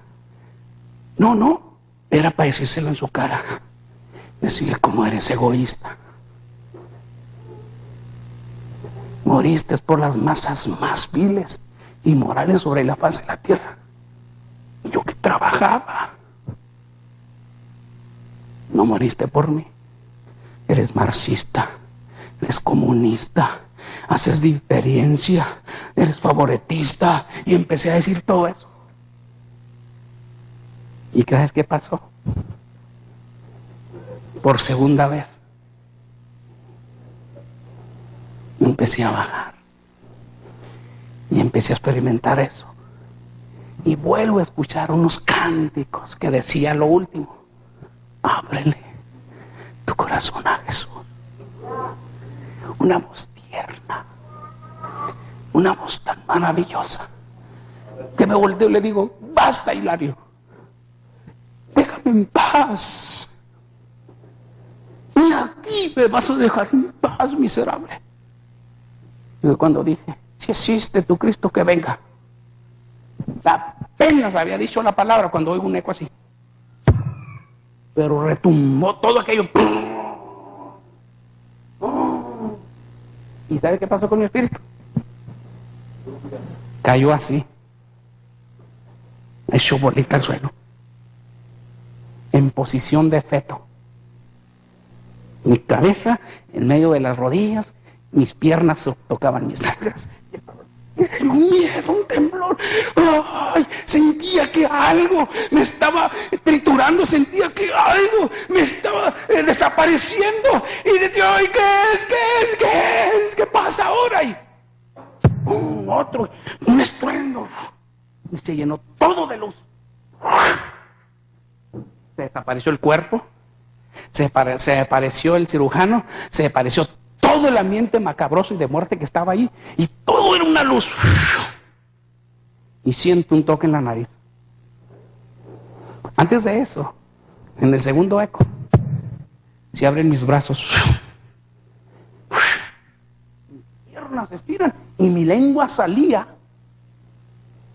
desde mis extremidades y la envía en el suelo, y empecé a sentir dolor, un dolor peor que los gusanos que tenía. Y empiezo a suplicar, a decirle: basta, basta. Y oigo una voz, multitudes de voces, pero a la una decía que era menester, porque el Rey, el Señor, estaba presente.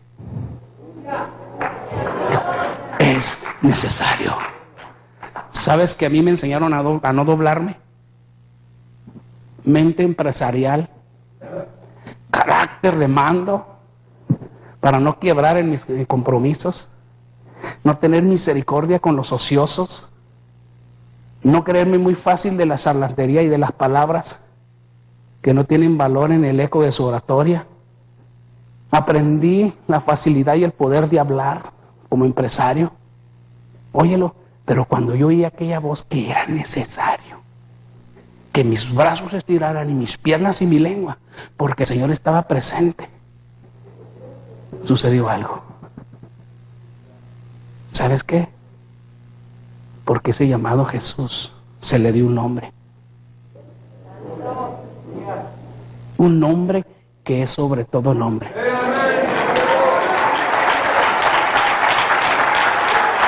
Y quiero ser bien preciso contigo, cristiano y no cristiano. Él no se preocupa en tanto que no lo adores. No le derramas una lágrima si no lo exaltas y si no lo reconoces, porque allá te vas a postrar, quieras o no quieras, porque el nombre que se le dio es que toda lengua confesará aquel día que Él es el Señor, y óyelo, todo lo declarará como el Señor, porque Dios le ha dado la justicia de vivos y muertos. Así que más vale aquí.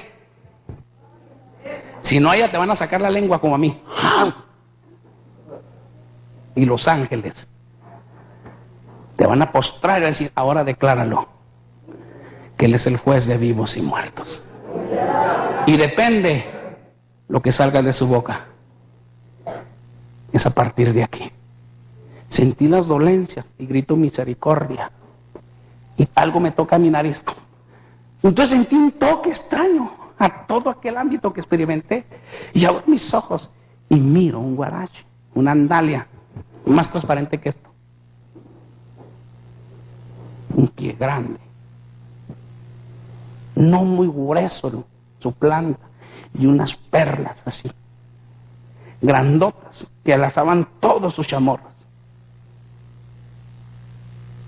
Y a mí me costó un LTD el anillo que le di a mi esposa cuando la pedí. Y cuando me di una perlota así dije, ¡wow! ¡Wow! Dije yo, ¿qué es esto? ¿Qué es? Y eso me cautivó. Y empecé a levantar mis ojos.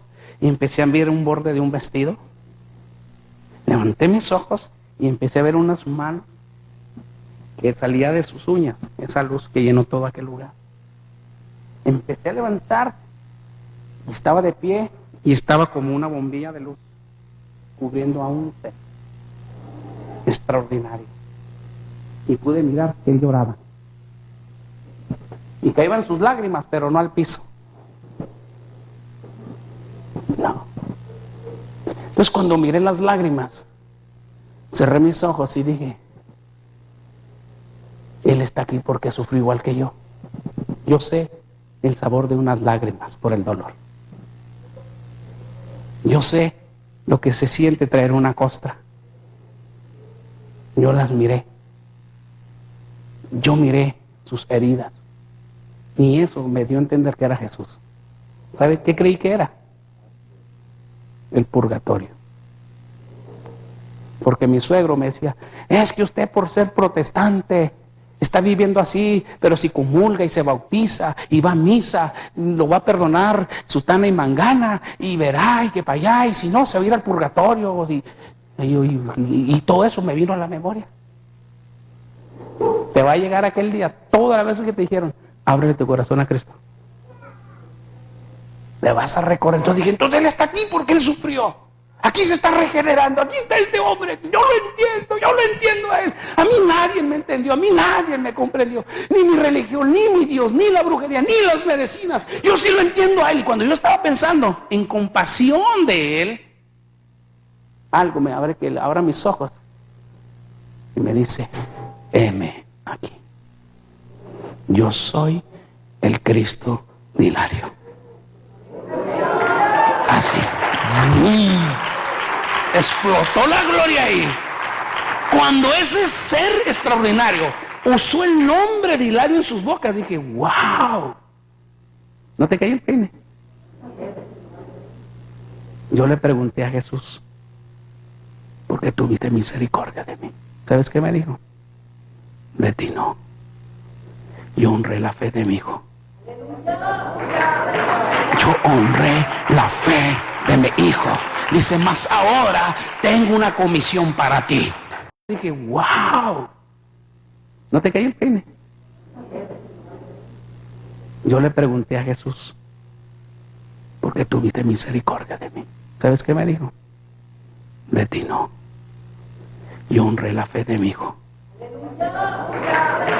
Yo honré la fe de mi hijo. Dice, mas ahora tengo una comisión para ti. Por eso estoy aquí también. Vas a ir a mi iglesia. Así me apuntó, hijo. O así, mira, cuando él te apunta así, no te zafas. Dice, vas a ir a mi iglesia. Él sabía que yo no iba a ir por voluntad. Él sabía que yo era un hombre imperfecto, lleno de errores, lleno de miedos. Pero cuando él me dijo, vas a ir, dije yo, no. Oí la palabra iglesia y hoy estaba en una. Me fallaron, me expulsaron, me abandonaron. Y ahora sé que todo lo que se cree no es cierto, no. Y lo me dice, yo soy el camino. Yo soy la verdad. Ay, agachó mi cabeza. Mi suegro tenía la razón, mi suegro entonces tenía la razón. Yo era el equivocado. Yo creía que era el Cristo católico que estaba allí. No quiero insultar a nadie, pero yo creía que era el Cristo católico porque mi suegro me comía que por protestante y que él tenía la razón y cuando ya mi religión estaba descartada y todas mis esperanzas descartadas, y aún cuando Cristo me dijo no, ahí no, porque yo estaba pensando ir con los testigos de Jehová, Jesús me dijo, tú no necesitas hablar. Antes de que tú hables, Él ya sabe lo que estás pensando. Y cuando yo pensé que la razón tenía mi suegro, se levantó como que si se sacudió y me dice, no te he dicho que yo soy la vida.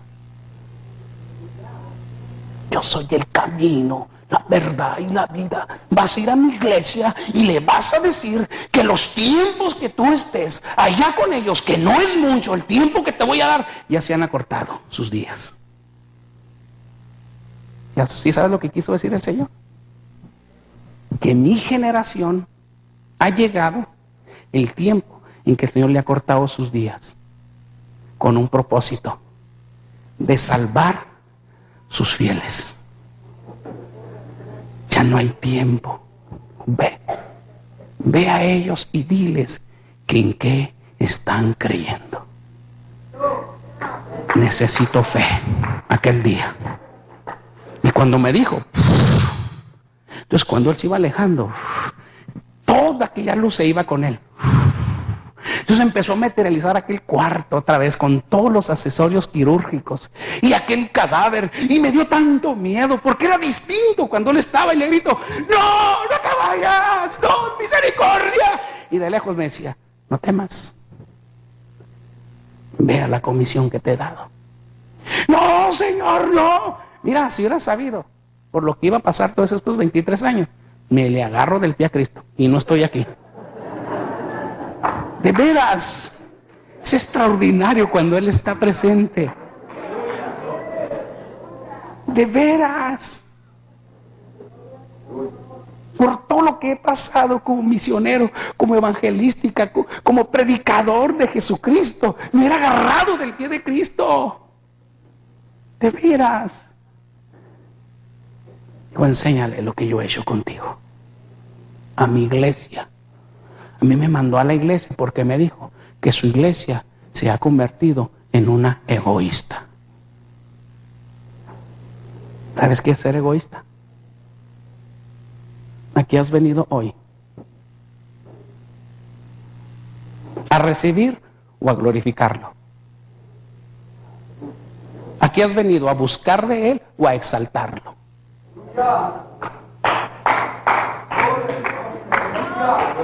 La iglesia ha perdido el objetivo, por lo cual el Señor le salvó. De que usted lo exalte, usted lo glorifique en todas las circunstancias de su vida, en todas las carencias, problemas y necesidades que en este mundo, falto de fe, en este mundo, falto de caridad y bondad, hay un pueblo, como dice, que brille, que le dé sabor a este mundo, que no se queje, que no se lamente, que siempre esté encendido de la fe. Y que aunque todos le cierren la puerta, diga, yo respiro salvación de otro lado, de donde vendrá mi socorro.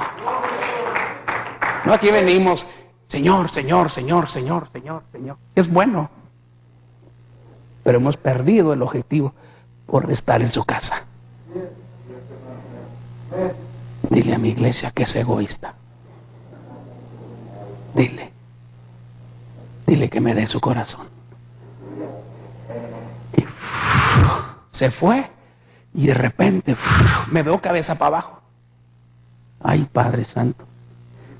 Traigo las llaves de la casa y al pastor le dije que iba a ir a las 9 a ver si no me disciplina. Le dije al pastor donde me estuvo esperando, a las 9 vengo, pastor. Y ya son las 10:30. No se crea. Sabe que terminamos, ¿no? Hay que estar Perdóneme, pastor. Me emocioné.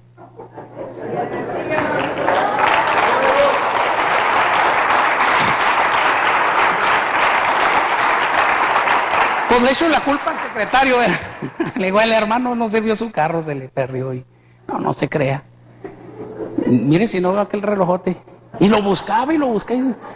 Y ya está. Y bueno, pues gloria a Dios, ¿verdad? Sucede algo. Me pone el Señor cara a cara con aquel cadáver. Y cuando yo lo veo, recuerdo los 3 años de dolor. Y estiro mis manos, digo, ¡no! Y el Señor ya era este tamañito, mira. Y le grito, ¡no! Y todavía ya en la inmensidad me grita, yo estaré contigo. Vas a estar únicamente en mi iglesia. ¿Usted cree que fue la hermana Méndez la que me trajo aquí?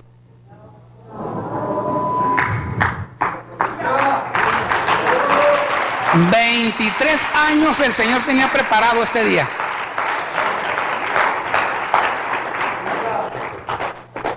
Yo iba a Nebraska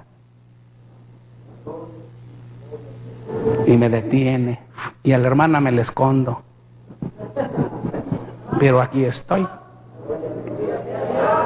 Dice, vas a estar en mi iglesia. ¿Y sabes dónde es mi ministerio? En las misiones. Tengo 3 carpas en Nebraska de 2,000 miembros. Tengo una carpa en la sierra de Guadalupe y Calvo. ¿Quién conoce Guadalupe y Calvo? Y tengo otra carpa en la Jaina, Hawái, con los micronianos.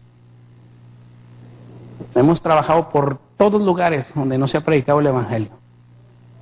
¿Sabes por qué? Porque yo conozco la respuesta. Yo conozco quién tiene la solución. Y ay de mí si no voy y les digo que Jesús es su respuesta. Alabado sea Dios. Lloré mucho, sufrí mucho. Es digno de darle gracia la felicidad y la dicha que hoy tengo. A los que lloran y sufren, ¿no crees tú? Y el merecedor, y soy feliz. Empiezo a bajar y me meto por la boca. Y cuando me meto por la boca, siento cómo me siento. Agarro forma, anatomía. Yo no sé muchos por qué al diablo le dicen que tiene cuernos y no tiene nada. No tiene nada ese roñoso, hermanos. Y no, y que tiene unos ojotes así. Y a muchos, y no. Tengo 23 años y no sé si existe. ¿Por qué cree usted? Porque es más grande el que la venció en la cruz del Calvario. Y tengo lucha con él. Pierde el tiempo. Pierde, hay muchos, hasta los gruñidos de los gatos los asustan, los ratones a munchas, y el tronido de las paderes. Y... déjelo.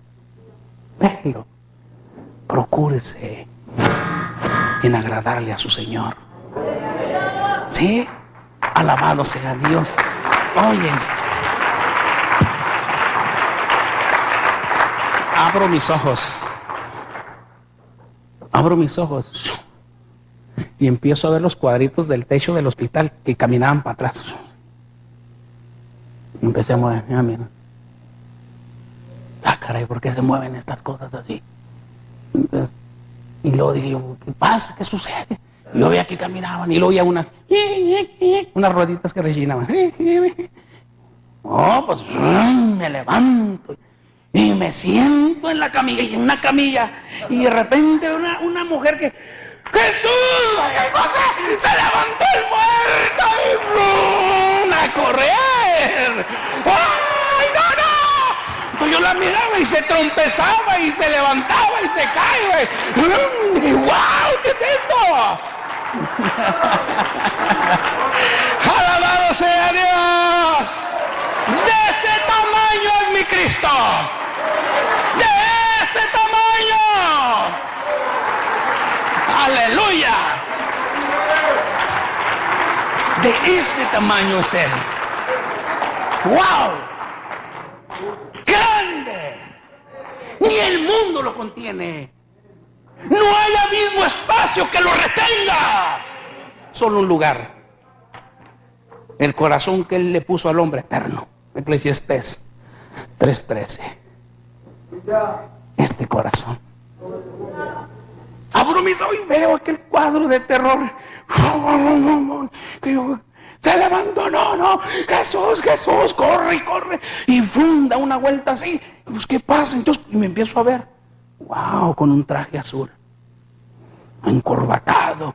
Y luego vendas en los pies. Dije, wow. ¿qué es esto? Y luego le abro aquí. Gran Perry. ¿Sabes por qué me llamó la atención que era Gran Perry? Porque nunca lo pude comprar. Y yo le había dicho a mi padre que cuando me dieran mi título, sí, que me pusieran un traje de esos. Y en aquel entonces costaba $1,500. Es que era ingeniero. Como uno de $100 como el de hoy, pues no, ¿verdad? Alabado sea Dios. Y bueno, ¿por qué Gran Perry? Dije yo. Ya estaba yo mirando las garras y ni cuenta me daba de lo que estaba pasando. ¿Se fija cómo es el hombre cuando viene a su carne? ¿Se fija? Yo empecé a mirar las garras. En aquel entonces, cuando yo estaba en la UNAM, empezaron de moda los Converse. Pero no cualquiera trae esos Converse de garra de hoy.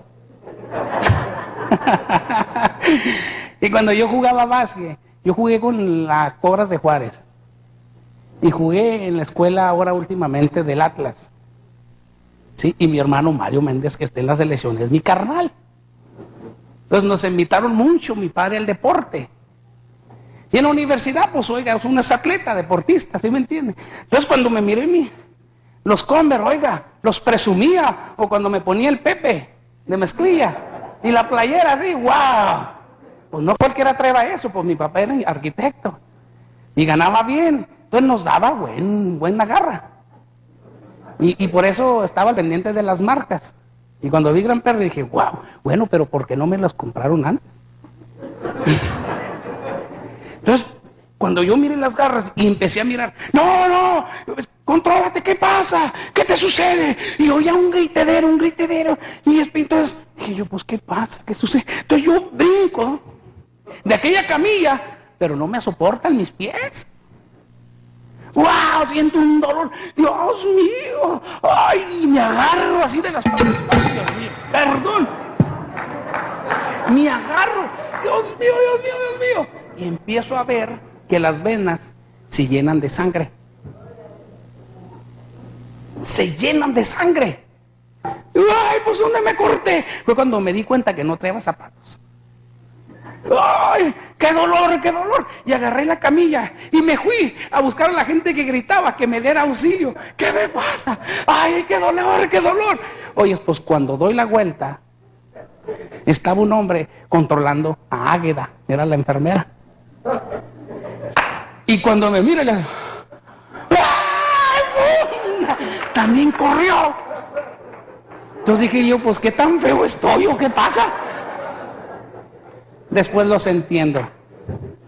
Es que Águeda y ese hombre fueron los que me recibieron en la morgue, en el sótano de la clínica Morelos del 3er piso cuando fallezco. Entonces ese hombre me hizo la biopsia y certificó que yo salgo cadáver. Y esa mujer se lo dieron porque esa mujer es la que pone guapo a los muertos. Fue la que me puso el traje, me maquilló. Puso un nombre, me puso un rostro que como no lo traigo hoy. Mira, me pintó los labios. Casi me puso tacones la tremenda. Entonces, óigame, 2 horas atendiendo a un muerto y que de repente se le levante.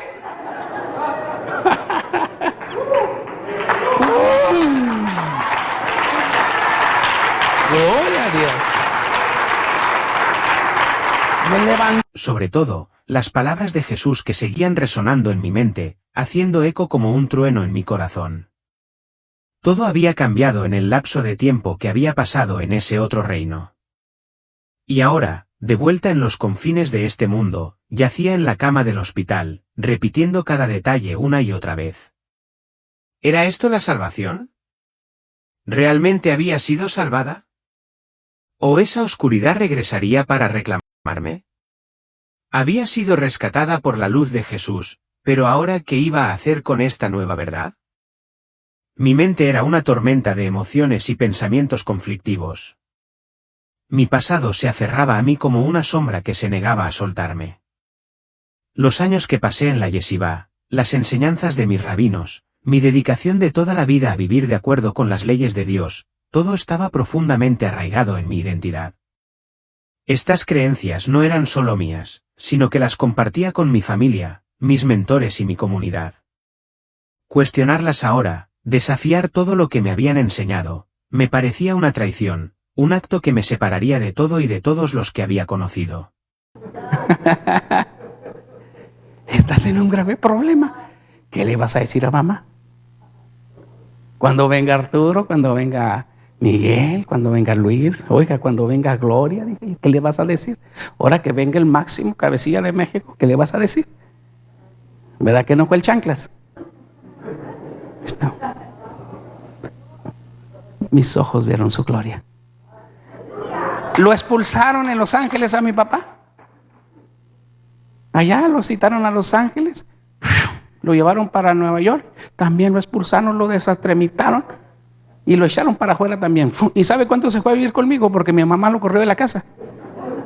3 años. 3 años. Porque el viejito decía que había visto a Jesús. No fue el chanclas, fue Jesús, y fue Jesús. Y vino mi hermano mayor, y como tú, ahora nos estás poniendo en evidencia a todos, Padre. 65 años metido tú aquí, nosotros toda una vida diciendo que esto es lo que debe de hacerse, si se considera uno adorador de Jehová, y ahora me estás diciendo que no, que es Jesús. Nos van a comer todos, nos van a venir todos. Y agarró mi papá, dice, ahora sí te puedo explicar. Ahora sí te puedo explicar, no tengas miedo. Viejito condenado, dije yo, ¿por qué no me hiciste caso a mí? Ahora, desafiar todo lo que me habían enseñado, me parecía una traición, un acto que me separaría de todo y de todos los que había conocido. El miedo a convertirme en un paria, a perder mi lugar entre mis seres queridos, se cernía como una nube oscura sobre mi corazón. Pero la verdad que me había sido revelada, la verdad dicha por Jesús, se mantenía firme e inquebrantable ante mí como una montaña imponente. Vine para salvarte y hacerte una luz para tu pueblo, resonaron sus palabras en mi alma con un poder que no podía negar. ¿Cómo podía darle la espalda a algo tan profundo? ¿Cómo podía ignorar una verdad que había atravesado las profundidades de mi ser? Atrapada entre 2 mundos, me encontré en una tormenta espiritual, dividida entre mis creencias pasadas y la realidad innegable de lo que había visto y sentido. La claridad de esa verdad era abrumadora y, sin embargo, el camino hacia adelante parecía imposiblemente difícil. ¿Cómo podía reconciliar al hombre que había sido con el hombre que ahora estaba llamado a ser? ¿Qué se suponía que debía hacer con esta revelación y cómo podía recorrer el camino que tenía por delante sin abandonar todo lo que me había definido durante tanto tiempo?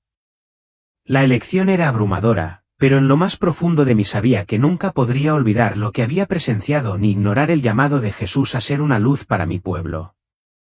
Me encontré lidiando con una pregunta que consumía cada parte de mi ser: si Jesús es realmente el Mesías, ¿eso significa que toda mi vida se ha construido sobre una mentira?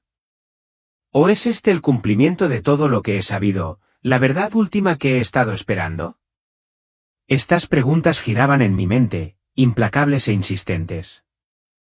Mientras yacía allí en la cama del hospital, rodeado por el zumbido estéril de las máquinas y el leve aroma del antiséptico, no podía llegar a una respuesta definitiva, pero había una cosa que sabía con certeza: estas preguntas exigían una respuesta. Esta experiencia, este viaje a las profundidades del infierno, la visión de los rabinos y las palabras de Jesús, no fue un accidente ni una alucinación pasajera. Fue una realidad profunda que sacudió lo más profundo de mi alma. No podía ignorarla o descartarla como un sueño extraño. Así que tomé 2 decisiones. Primero, revisaría las creencias que habían dado forma a mi vida con una mente abierta. Me permitiría cuestionar y explorar, sin las limitaciones de la tradición o el miedo. Segundo, me embarcaría en un viaje para estudiar quién era realmente Jesús. necesitaba entender más, profundizar en la verdad que me había sido revelada, sin importar lo incómoda que me hiciera sentir. Estaba en una encrucijada, una de la que no podía alejarme. Después de que me dieran de alta del hospital, los inquietantes recuerdos de lo que había visto y oído en el infierno me siguieron a todas partes. Los gritos de los rabinos, su angustia y el eco de las palabras de Jesús resonaban en mis pensamientos, sin dejarme descansar nunca. Lo que alguna vez había sido un sistema de creencias simple e incuestionable ahora parecía desmoronarse ante esta nueva e innegable realidad. El rabino Abner, mi mentor de toda la vida, había sido la base de mi viaje espiritual. Me había enseñado los textos sagrados, guiándome a través de las complejidades de la ley de Dios y nuestro servicio al pueblo judío. Su sabiduría había moldeado mi identidad, tanto como hombre como judío. Sin embargo, a pesar del profundo respeto que sentía por él y sus enseñanzas, las verdades que había encontrado en el infierno y el poderoso mensaje de Jesús me obligaban a buscar algo más allá de los límites de todo lo que siempre había conocido. Un libro que me habían enseñado a evitar e incluso a rechazar, seguía surgiendo en mi mente, el Nuevo Testamento. Durante mis años en la yeshivá, se lo había considerado tabú, un texto intocable que no tenía lugar en la vida de un verdadero judío. Sin embargo, ahora sentía que era algo que ya no podía ignorar. Era como si las respuestas que buscaba me estuvieran esperando allí y tuviera que buscarlas. Vacilante, tomé el libro polvoriento y abandonado. Lo abrí lentamente, con los dedos temblorosos mientras pasaba las páginas. Cuando leí las primeras líneas, me impactaron con la fuerza de una revelación. Esta es la genealogía de Jesús, el Mesías, el hijo de David. Esas palabras me paralizaron. Había oído esos nombres antes, incontables veces. Recordé algo que el rabino Abner me había enseñado hacía mucho tiempo: el Mesías vendría del linaje de David. Esta era una verdad profundamente arraigada en mi comprensión de las Escrituras. Pero la idea de que Jesús pudiera ser el cumplimiento de esa profecía nunca se me había pasado por la cabeza. Había sido un bloqueo mental, una creencia demasiado arraigada para cuestionarla. Pero ahora, con esas palabras frente a mí, la barrera se había roto. La evidencia, en blanco y negro, me miraba a la cara. Una sensación de profunda inquietud se instaló en mi pecho, pero junto a ella, también hubo una agitación, un despertar a una verdad que ya no podía negar. ¿Qué acababa de leer? Podría ser que la misma persona que había rechazado, a la que me habían enseñado a descartar, fuera el Mesías. La comprensión fue tan inquietante como profunda. El camino que me aguardaba no sería fácil, pero no había vuelta atrás. Mi vida ya había cambiado irrevocablemente y tenía que enfrentar la verdad, sin importar a dónde me llevara. A medida que continué leyendo, se hizo cada vez más evidente que las enseñanzas, acciones y palabras de Jesús resonaban profundamente con los textos sagrados que había estudiado durante tantos años en la yeshivá. Los ecos eran innegables. Su llamado a la salvación se sentía profundamente personal, como si hubiera sido destinado solo para mí. Durante décadas, había confiado únicamente en mis propios esfuerzos para acercarme a Dios, creyendo que la salvación venía a través de mi esfuerzo y adherencia a la ley. Pero ahora, aprendí que Dios ya había hecho todo lo necesario y estaba ofreciendo la salvación como un regalo gratuito e inmerecido. Esta revelación me sacudió hasta lo más profundo. Este viaje, este despertar espiritual, me obligó a reevaluar no solo mi pasado sino también mi futuro. Si bien quería honrar las enseñanzas del rabino Abner, mi mentor, se volvió muy claro que Dios ahora me estaba guiando por un nuevo camino, uno que no podía ignorar. Esto no era solo un desafío intelectual, era un despertar espiritual profundo y transformador. La verdad había quedado al descubierto ante mí y me di cuenta, con temor y certeza, de que no tenía otra opción que seguirla. A pesar de la agitación y la lucha interna, sabía que tenía que recorrer el camino que Jesús me había mostrado. No fue una decisión fácil. El peso de esa elección no fue solo un cambio de creencias, sino una reforma completa de mi identidad. Todo lo que alguna vez había conocido y apreciado se estaba redefiniendo. Pero a la luz de Jesús, encontré una verdad tan poderosa que valía cada sacrificio. Por primera vez en mi vida, pude ver mi propósito con claridad. Dios no solo me había salvado, sino que también me había llamado a compartir su mensaje, un mensaje no solo para el pueblo judío, sino para toda la humanidad. Era un mensaje de salvación, esperanza y amor que trascendía todas las fronteras. Al abrazar este nuevo viaje, sentí una profunda sensación de paz y una conciencia más profunda del amor incondicional de Dios. Toda mi vida, me había esforzado por acercarme a Él, pero ahora entendía que Él ya me había aceptado. El darme cuenta de que el amor de Dios siempre había estado conmigo, que no era algo que yo tuviera que ganar, se convirtió en la luz que guiaba cada paso que daba. Esta verdad me dio una nueva razón para despertar cada día, y se ha convertido en el centro de mi ser. Compartir el mensaje de salvación de Jesús se ha convertido ahora en la misión de mi vida. No es solo un llamado, es un propósito divino que honra mi pasado mientras moldea mi futuro. Estoy comprometida a dedicar el resto de mi vida a difundir esta verdad, segura de que es parte del plan de Dios para mí. Este camino no es solo para mí, es un camino que debo recorrer al servicio de Dios y de mi pueblo. Este es mi nuevo comienzo. Ya no soy solo una levita, soy testigo del amor y la salvación de Dios. El viaje que he emprendido no solo ha salvado mi alma, sino que también me ha revelado el verdadero propósito de mi vida. Camino por este camino con humildad y gratitud, sabiendo que es a través de la gracia de Dios y el sacrificio de Jesús que he sido transformada.